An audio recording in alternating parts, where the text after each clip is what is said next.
Indonesia tanah air beta, pusaka abadi nan jaya. Indonesia sejak dulu kala selalu dipuja-puja bangsa. Di sana tempat lahir beta, dibuai dibesarkan bunda, tempat berlindung di hari tua, sampai akhir menutup mata.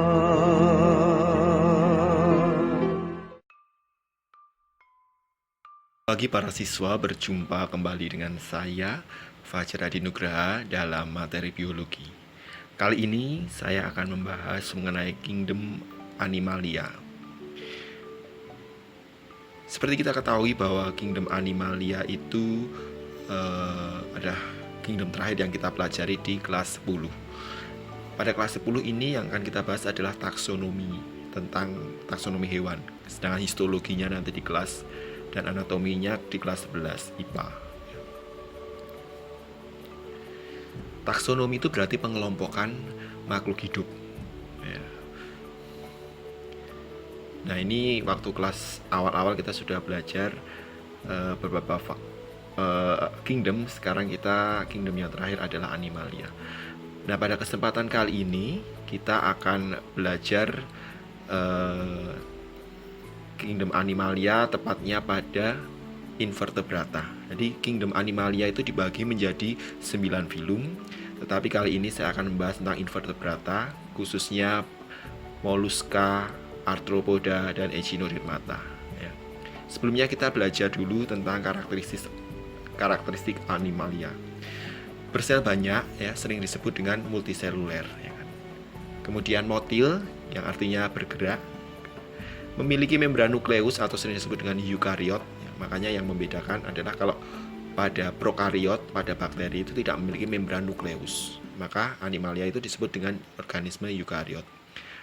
Animalia punya dinding sel tidak, tidak mampu mensintesis makanan sendiri atau sering disebut dengan heterotrof.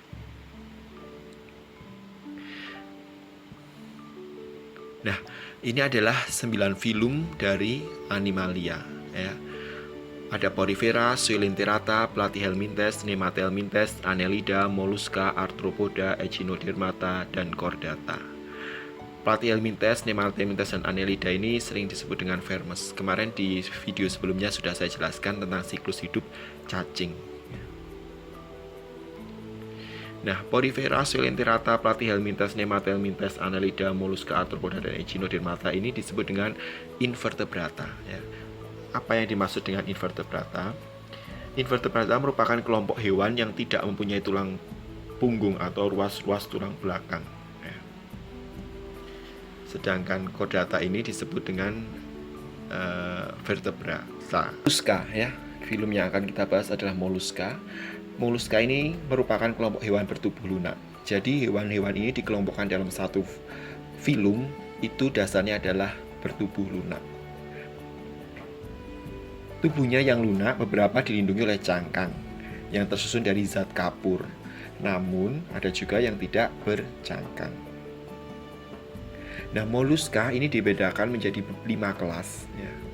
Itu dasarnya adalah bentuk kaki. Jadi ada 5 kelas di dalam Mollusca. Yang pertama adalah kelas Amphineura. Ini contohnya chiton. Kemudian kelas Scapopoda. Ini yang spesiesnya namanya Dentalium. Ini yang biasanya sering dibuat hiasan-hiasan itu, yang pakai benang sininya. Kemudian ini kelas Pelesipoda, punya 2 cangkang. Contohnya Anadara atau kerang yang sering kita makan itu. Kemudian ada kelas Gastropoda. Ya. Kelas Gastropoda ini punya cangkang ya di sini. Di bagian ujungnya sini ini ada yang namanya ovotestis. Jadi ada ovum dan testis di dalam satu cangkang ini. Kemudian kelas yang terakhir adalah kelas Cephalopoda. Cephala kepala, podos itu kaki. Jadi kaki di kepala, kepala di kaki ya kan ini. Jadi bentuknya seperti ini. Contohnya adalah gurita, cumi-cumi ya kan.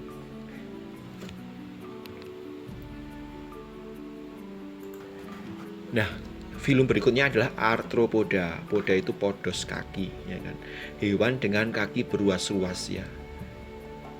Kalau ditanya kaki beruas dulu baru tubuhnya beruas ya kan. Karena artinya dari kata itu, memiliki kaki beruas-ruas. Ciri yang lain adalah termasuk hewan tripoblastik. Tadi juga moluska juga tripoblastik ya. Dan tubuhnya simetri bilateral. Memiliki rangka luar ya. Rangka luarnya itu tersusun dari zat kitin, berbeda dengan moluska tadi yang tersusun dari zat kapur. Nah, arthropoda itu dibagi menjadi 6 kelas. Yang pertama krustasea, kemudian arachnida, insekta, chilopoda, diplopoda, dan onychofora. Krustasea ya. Krustasea ini contohnya udang, kepiting ya. Cirinya tubuhnya itu tersusun dari kepala dada atau sering disebut dengan cephalothorax. Jadi kepala dan dadanya itu tidak bisa dibedakan, dan abdomen atau perut. Kalau arachnida juga sama, tubuhnya tersusun dari cephalothorax, yaitu kepala dan dada yang menyatu serta abdomen. Contoh arachnida adalah kalajengking. Di sini dia punya pedipalpus atau capit ya. Di sini dia punya chelicera. Chelicera ini juga ada sedikit racun ya. Pada arachnida juga punya chelicera ya. Pada maksudnya laba-laba ya. Kemudian pada kalajengking juga punya telson, di sini juga mengandung racun. Kalau pada laba-laba dia sering mengeluarkan benang ya kan. Nah, benangnya itu keluar lewat spinneret sini. Kelas berikutnya adalah insekta. Tersusun dari kepala, dada, dan perut. Jadi kaput, toraks, dan abdomen. Jadi terpisah kepala dan dadanya. Jumlah kakinya satu pasang tiap segmen. Alat ekskresinya tubulus Malpighi. Contohnya serangga, macam-macam serangga. Anda bisa sebutkan lalat, belalang, kupu-kupu, nyamuk. Dan ini adalah tipe-tipe mulut dari serangga ya. Kalau belalang itu tipenya menggigit, lalat menjilat, kupu-kupu mengisap, nyamuk itu menusuk dan mungkin mengisap ya, tapi intinya menusuk. Kemudian kalau chilopoda ini tersusun dari kepala, itu kaput itu kepala, dan badan panjang memipih. Contohnya lipan, itu yang geraknya cepat itu loh ya. Kalau di WC yang kotor itu kan ada lipan. Beda dengan diplopoda. Kalau diplopoda ini yang kaki 1000 yang geraknya pelan sekali. Kalau kita sentuh nanti dia akan menggulung. Nah, tubuhnya sama, terus kaput dan badan memanjang, gilik memanjang. Nah, orang bilang ini kaki 1000, jadi satu segmen itu lebih dari 2 kaki sebenarnya kalau di beberapa buku. Tapi sebenarnya kalau kita amati secara mendalam, itu sebenarnya satu segmen juga tetap cuma 1 kaki, 1 pasang maksud saya ya kan. Jadi karena terlalu debet, jadi kita nggak bisa menghitung perbedaannya ya. Seperti kalau kita mempelajari otot lurik itu kan, intinya kita tidak bisa melihat karena terlalu rapat gitu ya. Kemudian kelas yang berikutnya adalah Onychofora, Mimi dan Mintuna ya. Ini juga termasuk krustasea, kelas krustasea.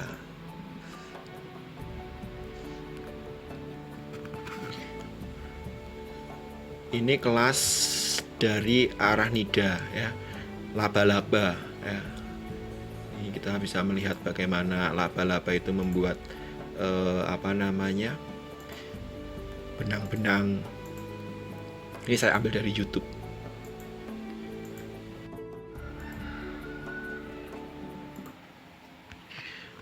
Nah, ini adalah kelas Onychofora yang mungkin nggak ada di buku, namanya Peripatus. Maaf tadi saya salah ngomong, bukan Polygodus. Kalau Polygodus itu cacing Annelida. Ini Peripatus ya. Arthropoda juga. Ini kakinya beruas-ruas.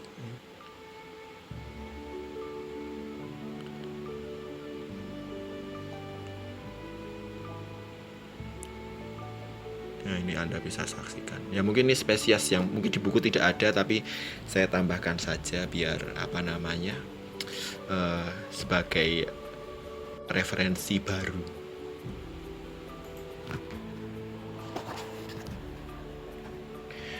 Kemudian kita tahu metamorfosis dari insekta ya, dari apa namanya hewan serangga ya, tadi kan kelompok insekta atau kelas insekta.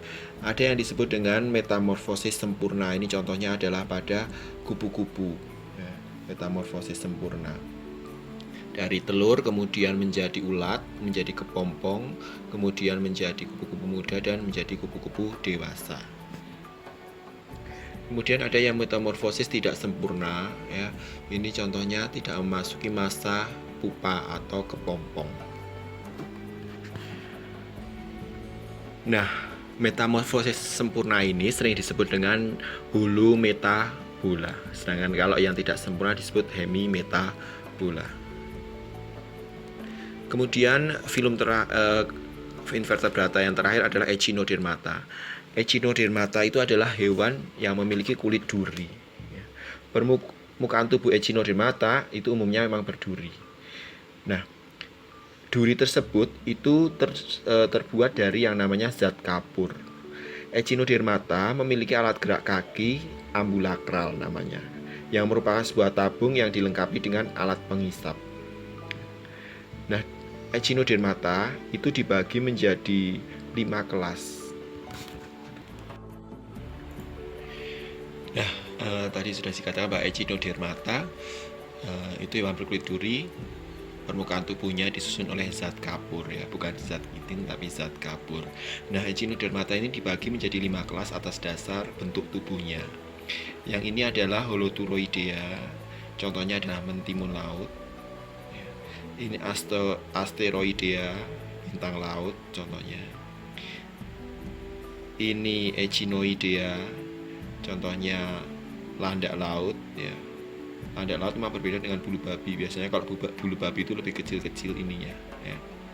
Kemudian ini Ophiuroidea, bintang ular ya, seperti bintang laut tapi ini lengannya lebih panjang dan ramping. Satu lagi Crinoidea, lili laut. Umumnya Echinodermata itu bergerak menggunakan yang namanya kaki ambulakral. Nah, saudara bisa lihat ini adalah bagian dari sistem kaki ambulakral. Nomor 1 ini saluran cincin ya. Nomor 2 ini adalah matriporid. Nomor 3 ini adalah stone canal atau saluran batu. Kemudian nomor 4 ini adalah ampula. Nomor 5 ini saluran radial. Dan ini adalah kaki tabung atau kaki ambulakral. Bagaimana sih proses airnya masuk? Air masuk melalui nomor 2 yaitu matriporid, kemudian ke saluran kanal batu nomor 3, kemudian ke saluran cincin, nih, bentuknya seperti cincin, kemudian ke saluran radial, kemudian ke ampula dan ke kaki ambulakral. Prinsipnya itu seperti Anda menggunakan pipet tetes itu ya kan, dari ampulanya itu kan keluar air. Ini nanti akan bergerak seperti itu. Nah, itulah materi tentang invertebrata dari Mollusca, Arthropoda, dan Echinodermata. Demikianlah ringkasan materi mengenai invertebrata, Mollusca, Arthropoda, dan Echinodermata. Kiranya bermanfaat. Terima kasih, Tuhan memberkati.